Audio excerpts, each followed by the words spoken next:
Well, hi everyone. Goodness, it's quite a big room. You're quite far up the back there. No sleeping. A good job you're reasonably far away. You can't throw popcorn at me because I think my talk is going to be a little bit provocative. So yeah, I'm going to be talking about tech sustainability, which is something I guess that doesn't always get a huge amount of coverage. And the learnings that we've gone on as an organisation in trying to improve the sustainability of our systems, our technology. I should apologise a little bit in advance. I'm a little bit under the weather, so I'll try and power through this, but apologies if I'm not my usual energetic self, but I'll do my best to get through.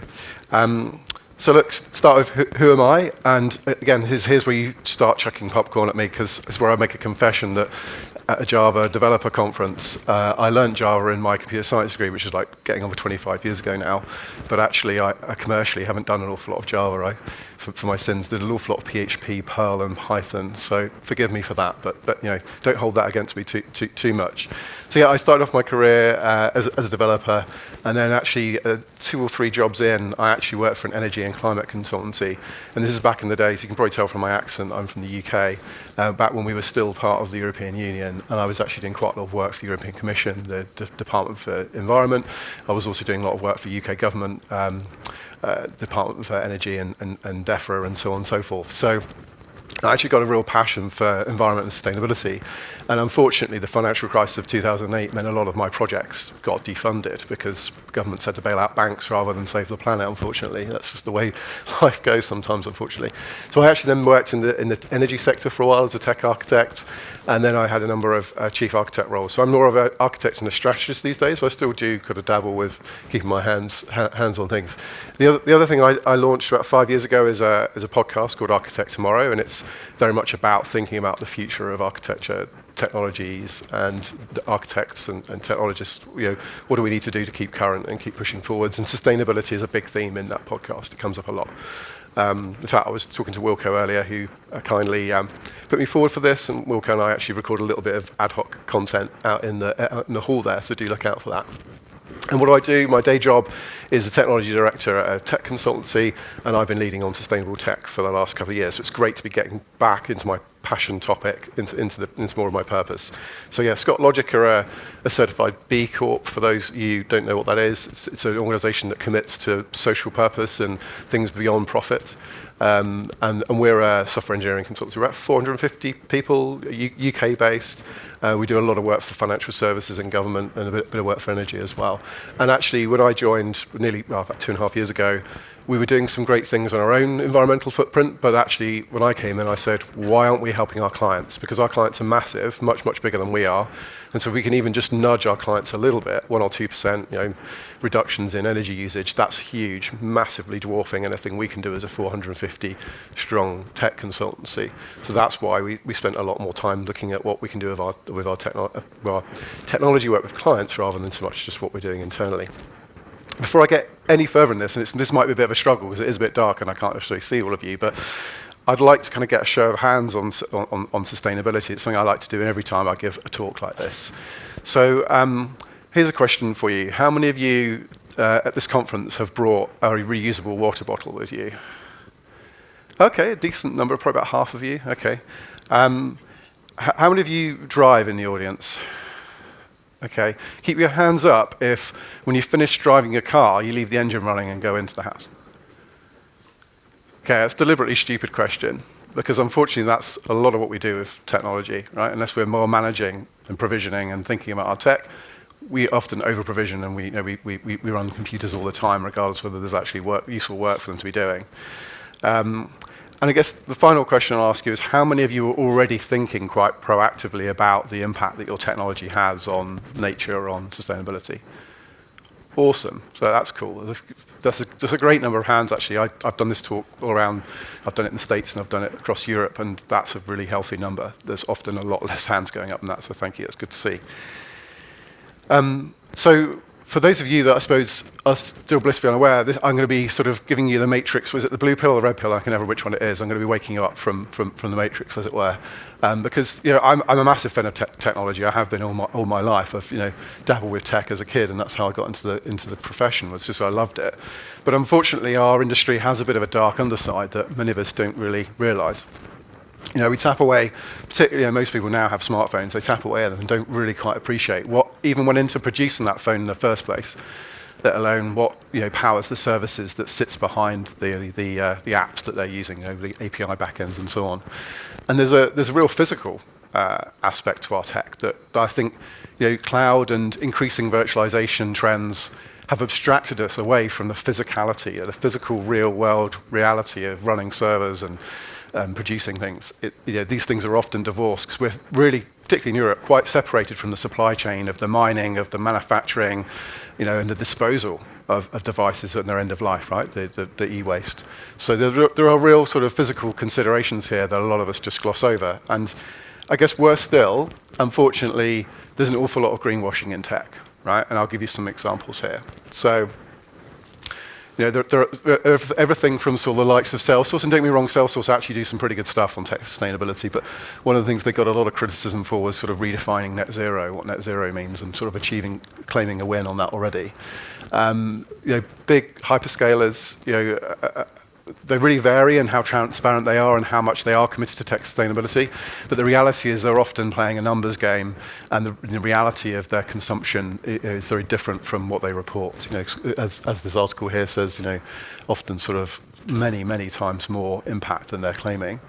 And then the one that really gets me, how many people saw the Mother Earth Apple? Yeah, a few of you? Okay. Yeah, so this one really kind of annoyed me, right? Because it was... not only was it sort of quite cliche and a bit, awkward, Apple completely ignored, the elephant in the room with their business model, which is that they effectively force you into buying a new device every year, every 18 months, every 2 years, right? And there's no real effort to try and allow you to repair that device, to put a new battery in it, to sort of keep it running for longer. It's no, buy you a whole new device and, hopefully maybe you give that to someone or you recycle it or it gets a second life. But this sort of disposable, built-in obsolescence sort of mindset is in a lot of consumer technology and unfortunately in a fair bit of enterprise technology as well. The other one that triggered my attention recently was AWS's claim that moving your AI workloads in particular to AWS can reduce your carbon footprint by up to 99%. Very clever wording, right? Up to 99%. Because the reality is actually no, sometimes it can be worse moving to cloud. Depends on where your data center is that you've got your workloads running already. Because if you have renewables powering your data center, then, excuse me, here's the cold kicking in, I'm afraid.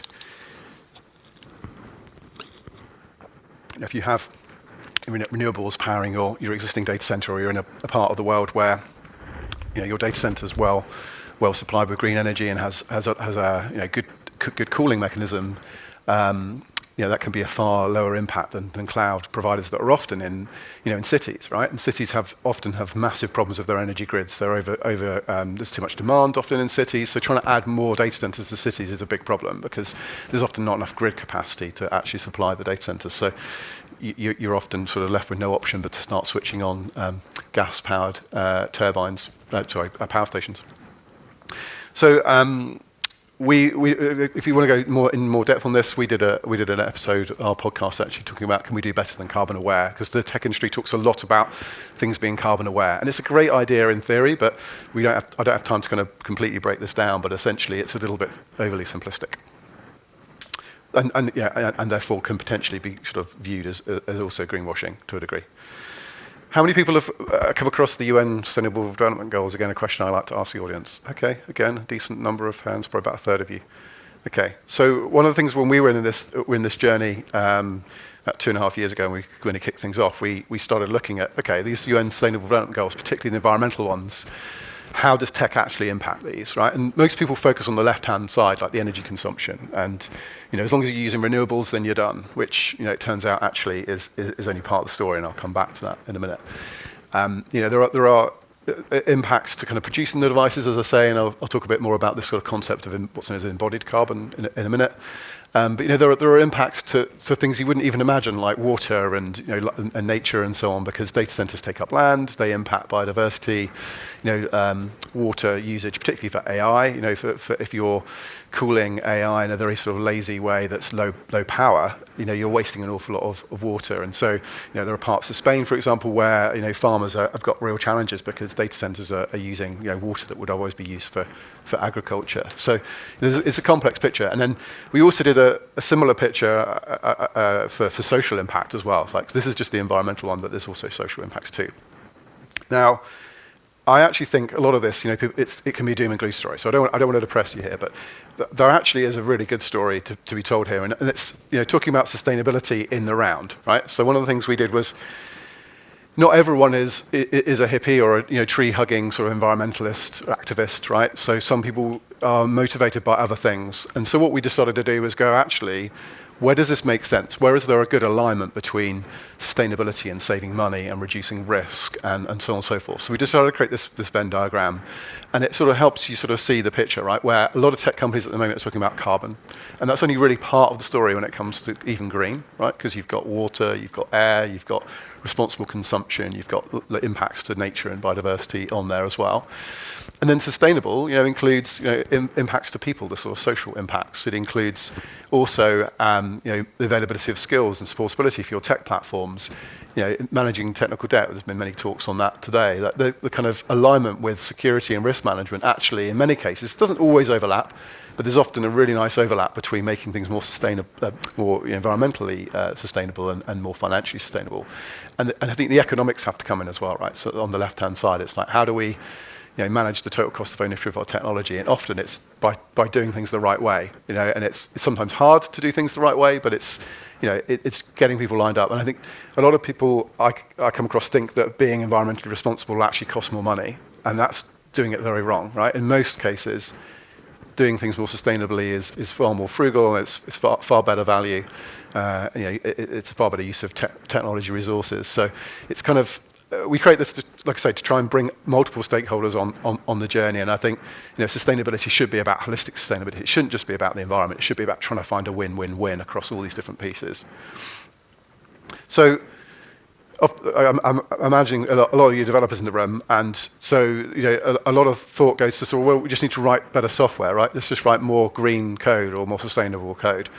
And I think the challenge for us is, what software though, right? Because I think there's often lots of enthusiasm, and I don't want to dismiss anyone's efforts to write sustainable code, but often the situation looks a bit like this. The code that people are looking to optimize is an internal project often. It's a small tool or it's a platform that's used internally. Now there is a caveat to this, of course, if you work for a big e-commerce company or B2C type platform, and I'll come on to that in a second.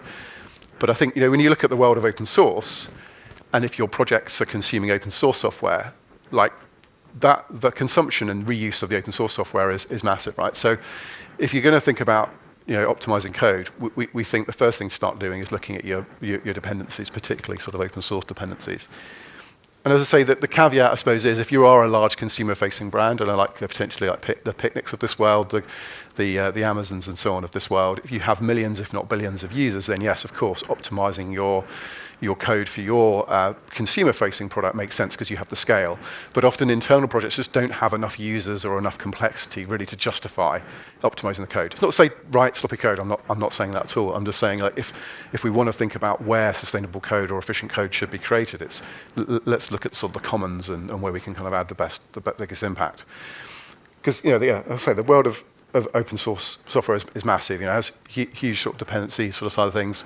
And for those of you in the room that are also kind of building and maintaining open source software, I'd also encourage you to think about sustainable defaults, right? We've had this sort of practice for security default, sensible security preferences and defaults. I think we need to get to the same thing with sustainability. Like, should it require a large memory footprint deployment? Should it require? It's kind of like it should be appropriate, right? And so on our journey for looking at sustainable tech, we realized actually sustainable code wasn't really where we should start. We started looking at when actually no, we need to zoom out because software ultimately isn't really where the action happens, right? To my point earlier, where the action happens is often hidden. and it's the hardware and it's the services and so on that's sort of running. So what we did just over a year ago now is create an open source project, and the sort of landing zone of that open source project is this. So this tech carbon standard is very visual to start with. So this is like on GitHub, but it's interactive and clickable. And as I said earlier, like there's 3 pillars to this. A lot of the discussion tends to be on the what's known as operational emissions. So this is where the electricity is consumed, where you're running servers, running software, is that middle column. But actually, when we've worked with clients, 40% or so of their emissions actually can come from buying hardware. Because actually, if you think about it and you look into this, the life cycle of the hardware is often created in parts of the world like China, where there is a huge carbon intensity of electricity. So the energy required to produce hardware is often massive, and so creates an awful lot of carbon footprint. There's also the sort of supply chain, the distribution, the shipping, and so on and so forth. And so for consumer hardware, the picture looks like 80% of the footprint of consumer hardware, like a phone or a laptop, is actually in this left-hand column. Right? It's all the manufacturing and production and disposal of the device massively outweighs even its charging, because it's relatively low amounts of energy, right? Particularly for a phone that's being used. So this extends to software as well. Like this is a little bit controversial at the moment in this space, but like creating software itself has a footprint, right? And so I'll come back to this in a minute. There's a trade-off to be made about how much do you optimize at design time versus runtime, and sustainability needs to be a sort of a balanced trade-off across these different considerations. So upstream emissions, as I say, is the purchased hardware, the purchased products. So that's things like like commercial software, but also end-user hardware, servers, networking, all that sort of good stuff is in that bucket. And like I say, for large organizations, about 40% of your emissions can actually sit in that left-hand column. Operational emissions then breaks down into the 3 key areas. Direct, one thing I have skipped over, which I should explain, is that the numbers and the categories on here align with something called the greenhouse gas protocol. Hopefully some of you may have come across this when we're talking about climate change. The reporting mechanism for CO2 is this greenhouse gas protocol, and companies, when they report on their scope 1, scope 2, and scope 3. And so to help sustainability professionals and technologists kind of have a standard way of talking about these things, we've mapped that. So the upstream I was just talking about earlier is what's known as scope 3, because it's not in your direct control, it's your purchased emissions essentially. But the operational column has what's known as scope 2. So these are the things what you're consuming electricity, you're consuming energy, and there are carbon emissions associated with that electricity. So that's this direct column. So that's where you have your own servers and storage, or networking devices, or employee devices running where you're paying the electricity bill. It's not a managed service or something like that. And indirect is cloud services, software as a service, managed services, where other companies are paying for the electricity on your behalf, and they're just providing you a technology service. And then interestingly here, we also have a generators category. So for those of you that have data centers and you have backup generators, often those are diesel, or they can be gas, or various other energy sources.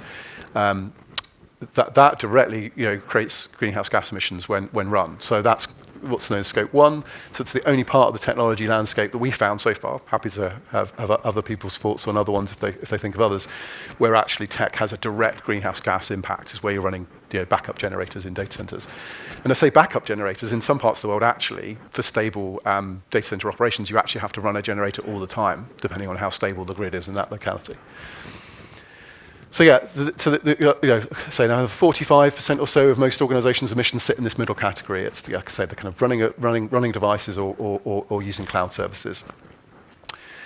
And then the final column is downstream. So this is where you're building digital products and services, and those things themselves, when they're being run by your customers or stakeholders, they have an impact. And so for a lot of organizations, that's relatively small, but if you're a business to consumer type organization, you're an e-commerce giant, something like that, the choices you make in your code will impact how efficiently that service is run on a device. And that might force your customers to go, do you know what, this thing isn't running fast enough, so I'm going to buy a new device, which goes back to this embodied carbon challenge actually. So this is somewhat hidden. It's harder to measure, but ultimately the principles here are make things as lightweight as possible, make them as efficient as possible, because then you're not encouraging people to buy new devices. We need to try and get people to extend the lifespan of their devices as much as possible, and you consume as little energy as possible in running the service. But I get this is a trade-off, and this isn't always a priority to kind of make everything well engineered and efficient, but it's something to kind of bear in mind and consider. Network data is a topic all of its own that we probably don't have time for today. But ultimately, there are better ways of transferring data, like generally fixed line connections, like fiber, are lower carbon than say a mobile device, and Wi-Fi is somewhere in the middle. So, some things to think about in terms of sustainable coding. So, as I said, there is a trade-off here between developer productivity and machine productivity, and I think ideally we don't trade off developer productivity for machine, because if you look at the way the tech world has been going, right, we had assembly programming and like low-level languages, and we've had over the years we've had more and more developer productivity by abstracting away the underlying details.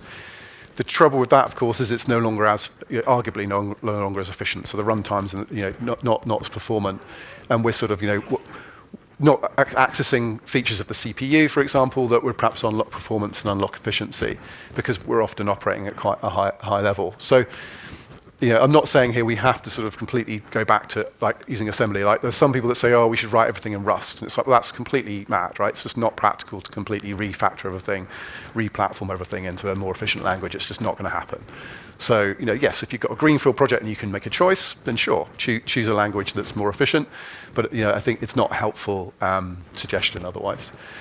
A helpful suggestion, I think, though, is to think about your architecture patterns, right? So I'm a massive fan of the asynchronous pattern for many reasons, but it turns out actually, asynchronous has many benefits for sustainability as well, right? If you can queue things and you can smooth out the demand spikes, then you don't have to over-provision your platforms for Black Friday, for example, right, or Christmas, or spikes in demand. You can manage those spikes a lot better. I think this is the challenge I think we face today, though, is like this now problem, right? Everyone wants their digital service to respond immediately, and it's kind of challenging some of that mindset, particularly with AI, and we'll talk a little bit more about AI in a minute. But why does AI have to return now? Why can't you actually offer a long-running saga of an AI challenge and then come back to it later and be notified when it's available? So I think it's sometimes challenging some other patterns. Does everything need to be synchronous? Would be a big challenge I would encourage everyone to think about. There's clearly algorithmic efficiency. Can you do things in batch rather than sort of single item?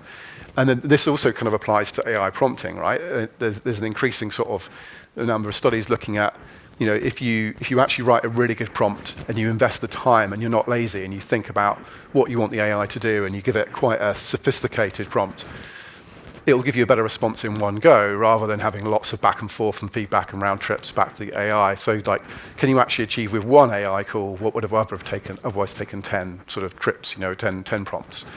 That's that sort of thinking about. Of course, sometimes you want the detail of a series of individual prompts, and we've had this with some of our projects recently. Actually, a single prompt doesn't give you the richness of the response you need. So I'm not saying this is a magical answer, but it's something to kind of consider as a trade-off. And of course, data, not just sort of minimizing the processing of it, but the storage. Like there's some crazy stats out there about the amount of dark data, right? The amount of data that we create and we just forget about it. And worse, we don't just archive it, put it on AWS Glacier or something. We often keep it on like hot storage. It's madness. Like we have like 80% plus of data is never touched once it's used again once it's saved. Yet we're burning massive amounts of energy sticking it on SSDs or fast disk so it's available. So kind of hot, warm, cold storage strategy is really important here for kind of thinking about how we reduce the impact that data has. Caching and IO optimization. In a sense, a lot of these things are like just good coding practices, right? Like kind of not taking shortcuts, thinking about writing software well, engineering it well, has sustainability benefits and performance benefits. So I'm sure I'm sort of preaching to the choir here, right? Sometimes it's just making the case and the argument with stakeholders who want you to go faster and can we just ship tomorrow? It's like, actually, no, we need a couple more weeks to make sure this thing's efficient because it's going to be running in production for 5+ years, right? So we need to make sure this thing is written well. So and then the last, I guess, the point I would make is sort of measurement and profiling. A lot of folks love to kind of measure things in this space, and I'm not saying it's a bad thing, but I have seen people like go overboard on measuring everything, right? Let's like instrument everything. Let's measure everything because we want to know, whether we're improving. And I think my stance on this from the work we've done is, good enough measurement is what you need, right?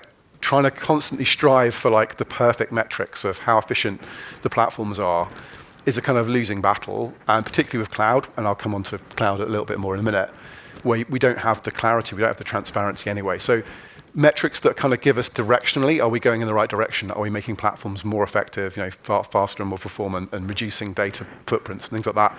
Those are really useful measures, and like obsessing too much on performance and capturing data, to be honest, it isn't helpful. I mean, there's a sweet spot, right, where you've got enough data to give you the right direction forward.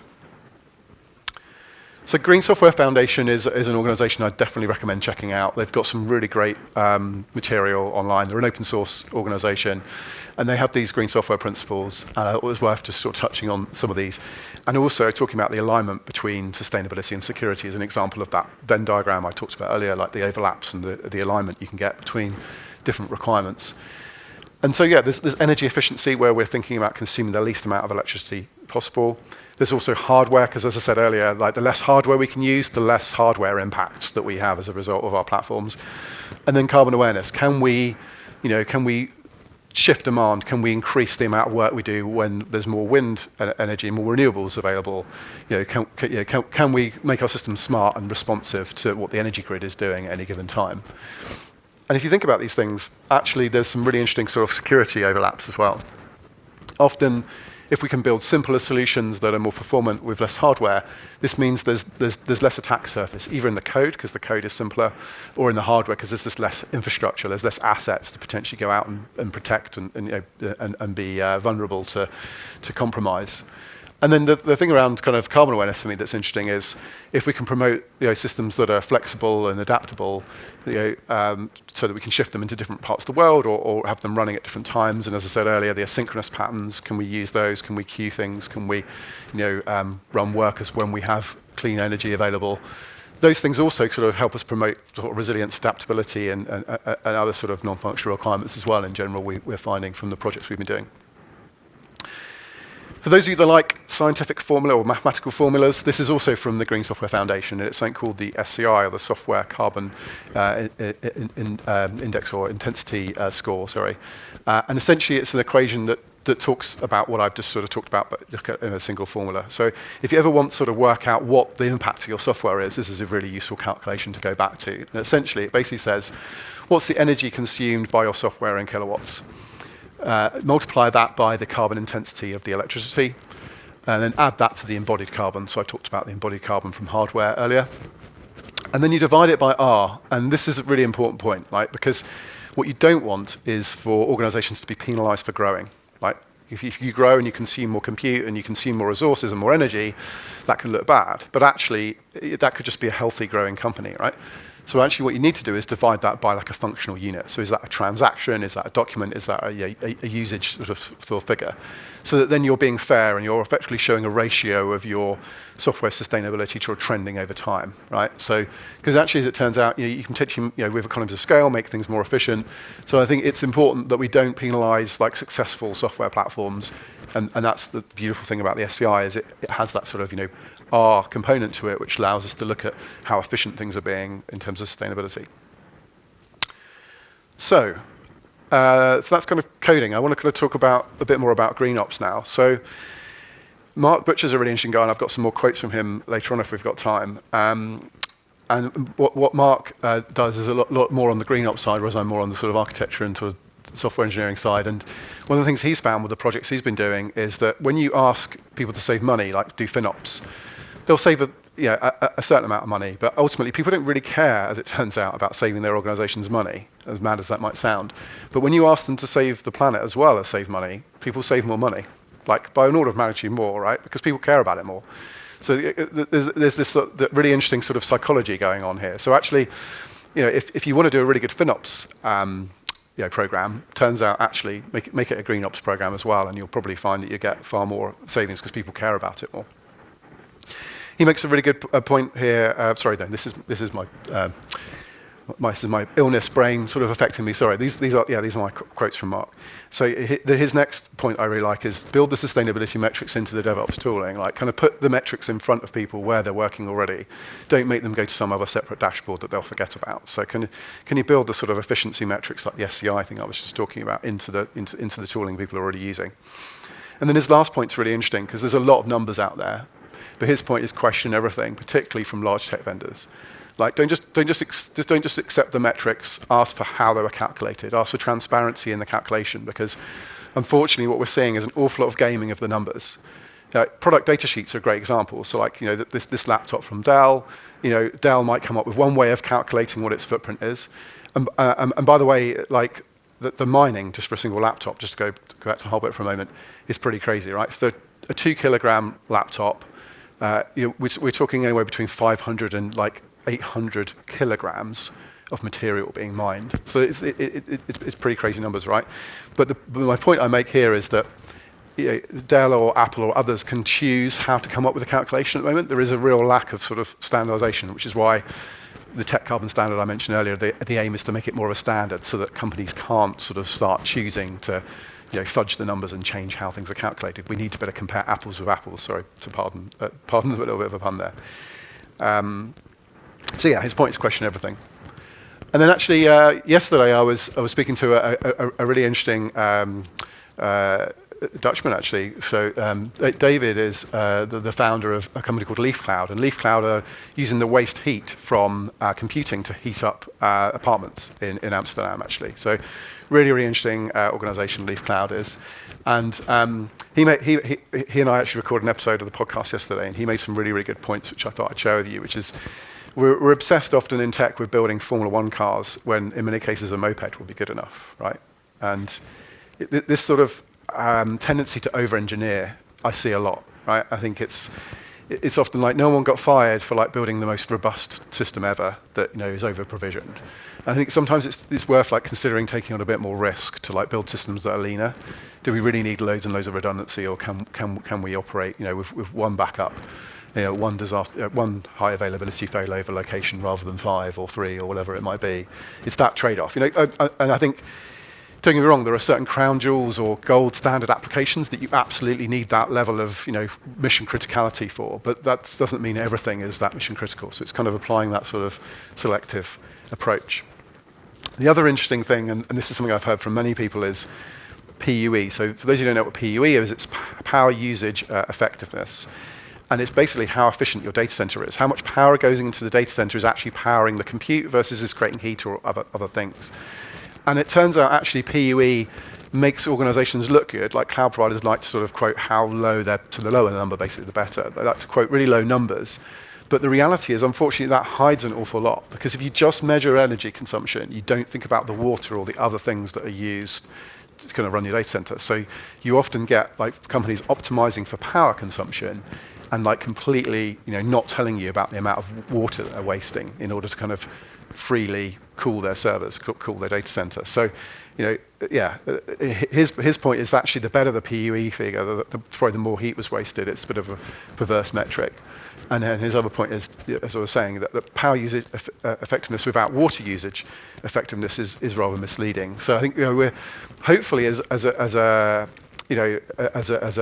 industry, moving from focusing just on energy consumption and kilowatt hours and carbon off the back of that electricity, to also thinking about our water usage. Because in some parts of the world, the water usage is actually really significant, right? I mentioned Spain, but there is obviously other parts of the world like California and Texas and so on, where a lot of cloud data infrastructure is, data center infrastructure is that actually is creating significant water stress, and that's having environmental and nature impact, knock-on implications. So.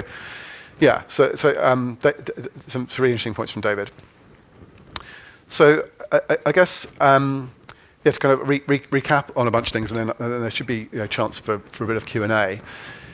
It is greater savings can be achieved and better performance sort of optimization can be achieved by asking teams to think about sustainability rather than just thinking about cost. That's a really big learning that Mark and ourselves have made.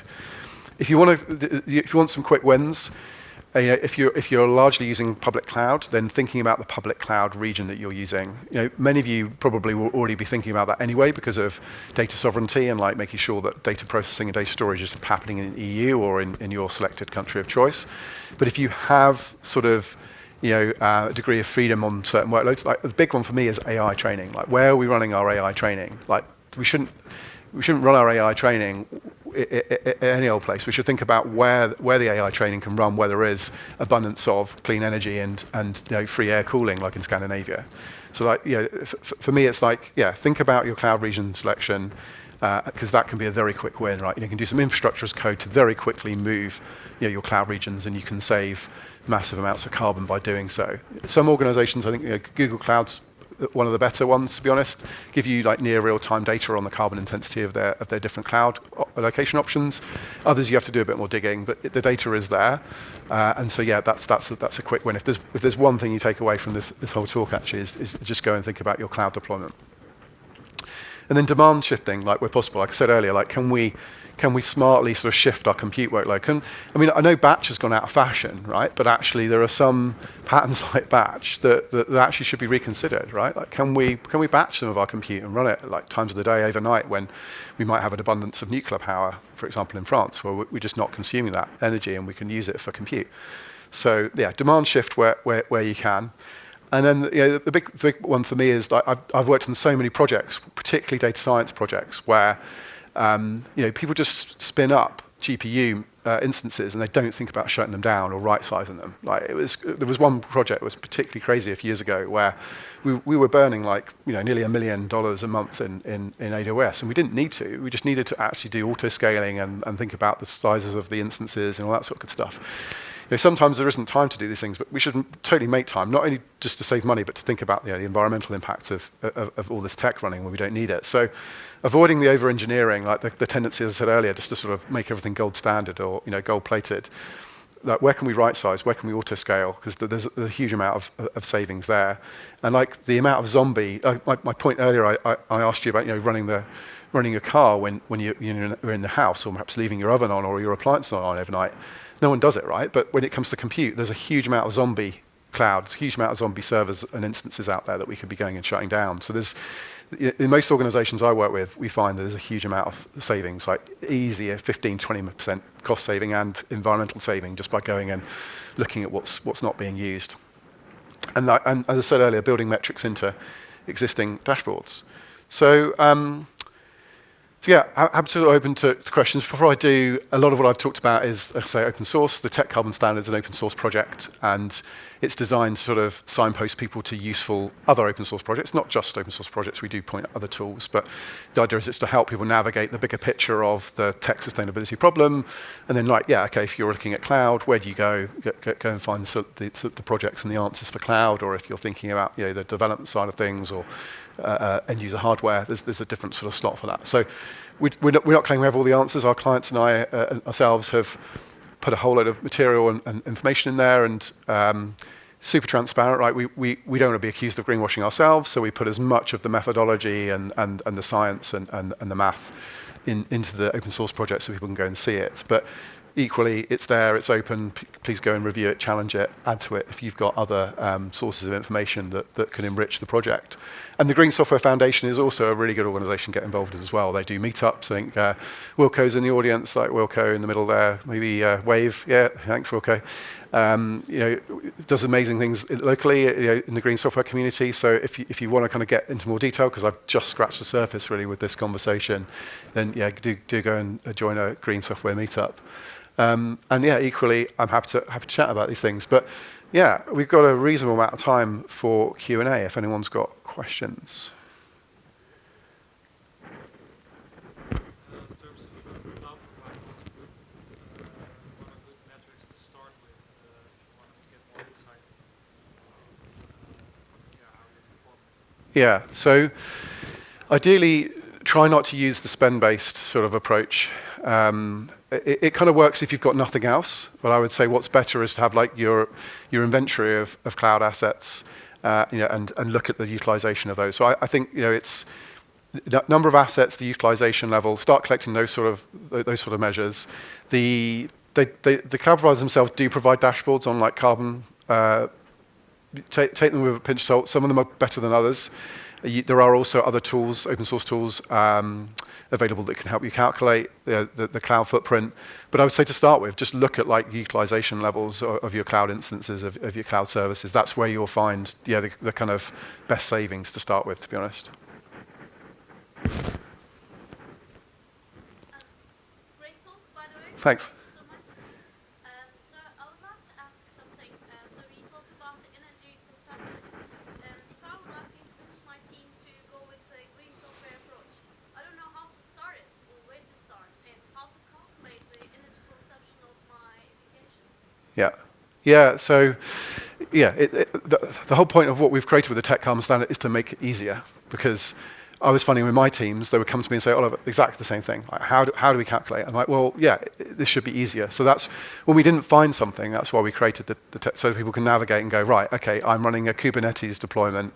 Here is Kepler. I can go and use Kepler to figure out what the energy consumption is of my pods running on Kubernetes. So I think that for most platforms now, there is tooling available, so you don't have to like do all the hard work yourself. So there are some great open source projects out there. So it's very rare now that there isn't a platform that you can't sort of tap in some sort of instrumentation. The cloud is probably the hardest one because you have to take on trust what the cloud provider is telling you. But I think that there are some simple things you can do already, like looking at performance and efficiency, like looking at a test suite. Like, can you just start thinking about tests that look at the sort of the efficiency of your code base, start profiling that code base for sort of bottlenecks and challenges. And the other thing I was talking about earlier around data, like can you start like tracking how much data is being actively used by your users, and start having perhaps sometimes quite challenging conversations with users and stakeholders to say, can we start archiving some of this data? Because it's mad that we've got like 10 plus years here of data that you're never touching.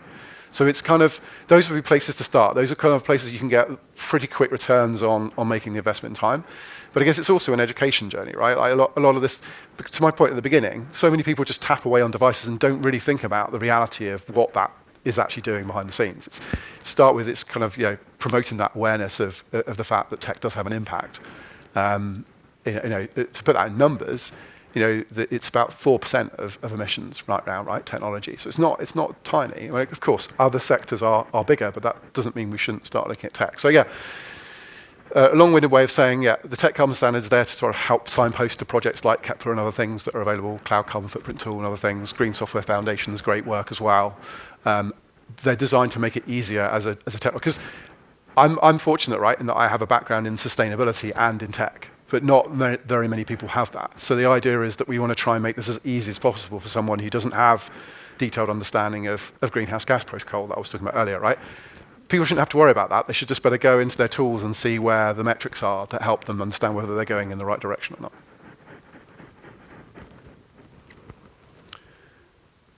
Great. Well, look, if there aren't any more questions, thanks very much for coming to this one. I appreciate it's perhaps not as exciting as some of the AI ones.